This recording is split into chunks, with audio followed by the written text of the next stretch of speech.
expose tactic of the enemy right now. So Satan knows. Sorry, I'm trying to park. Watch what I'm doing. Satan knows you're heading into a new season. He knows God has a new beginning for you. He knows he can't stop it. He knows he can't stop it. So right now, in this transition between the old, you are sacrificing old parts of yourself. You are sacrificing the old life. You're sacrificing the whatever level, the business, project, job, title, and you're going into something obviously grander. And many of you cannot fully see the picture yet. You don't have the full instruction, the full vision, the full understanding, but you're walking by faith. You can feel it, the confirmations, like it's a knowing. So, because he can't stop what God's doing in your life, he will try to get you to make a rushed decision.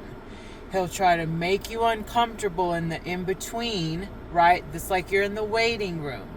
And you need to be waiting in this waiting room very patiently, because you are a very self-disciplined person who has mastered patience. So you understand all things happen in God's time, not your own time, okay? So you're waiting in there very patient, and while you're patiently waiting, you have a heart of gratitude, you have a heart of thanksgiving, and just really taking in all the abundance you already are. Many of you are going to step into a level of abundance that you've never experienced. It's going to wow you. It's going to awe you. It's going to blow your mind. It's going to be exceedingly and abundantly more than you could ever think or imagine. 320.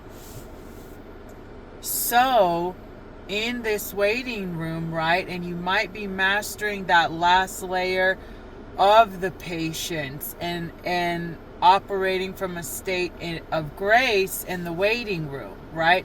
So you're in this waiting room knowing this new chapter, this new beginning, this clean slate, this, fresh robe, a new turban, right? Like, hey, you've been washed clean. You're in a new identity now. You are not walking in the same old guilt, shame, condemnation, sin. Everything you do is wrong. God is in the church. Find him there. No.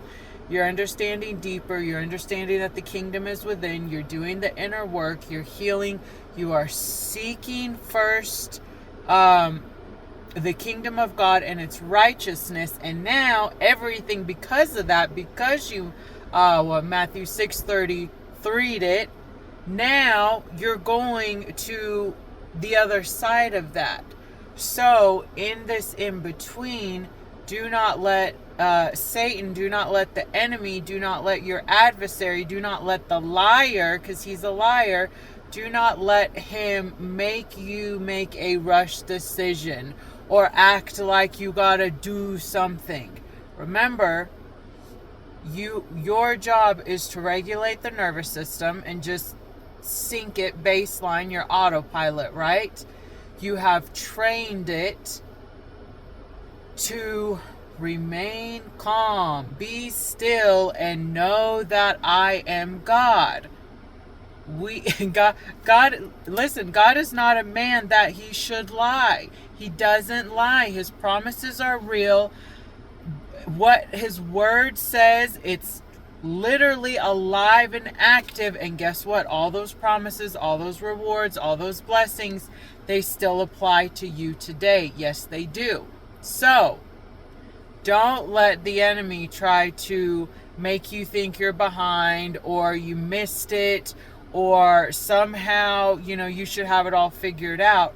Remember, there's a whole aspect to what God's going to do, and his ways are not our ways. His thoughts are not our thoughts. So it's like, the human mind could never, right? There's a magnitude and an unfathomableness of God that a human brain can't comprehend. And that is the beautiful part about this, is you are actually no longer doing life alone. You have your supernatural God, Yahweh, Jehovah, the God of Abraham, Isaac, and Jacob. I am referring to the one true living God, right? Okay, Father of Lights up here. El Elyon. Okay, El Shaddai. Okay, big guns. And his son, Jesus Christ. Listen, if you don't have Jesus, you don't have nothing. Everything is futile. Everything is meaningless. You are behind.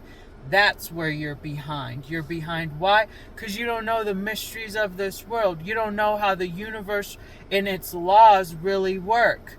Because Jesus Christ, who is the way, who is truth, who is life, truth, truth, truth, and who's our adversary, the father of lies. So you need Jesus to have truth. Don't you want to know the truth? Yes, everybody does. So, back to the waiting room. Open yourself up, breathe, stop worrying, stop overthinking, hold patience, hold gratitude, hold thankfulness, and just be open to receiving all the blessings that God has for you. This is harvest season. The harvest is here. May. The word he gave me for May, bloom like a beautiful flower, right? It's just slowly every day the sun touches her more and more, and she becomes more alive, and she just starts to bloom. And before you know it, it's this beautiful open rose, this beautiful open flower just bloom, right? So allow the blooming process to continue to take place without fear, without worry, rooted in a knowing that yes, God is who he says he is. Therefore, you must be who he says you are, worthy of love, forgiven, bought and paid for, a price, right? There was the highest price on your life. So yes, you matter. Yes, all the little things you're doing just to heal, just to be better. Trust me, those seeds, harvest season, baby, so those seeds are fixing to sprout up. So get ready to receive, and remember, gratitude is a breeding ground for miracles.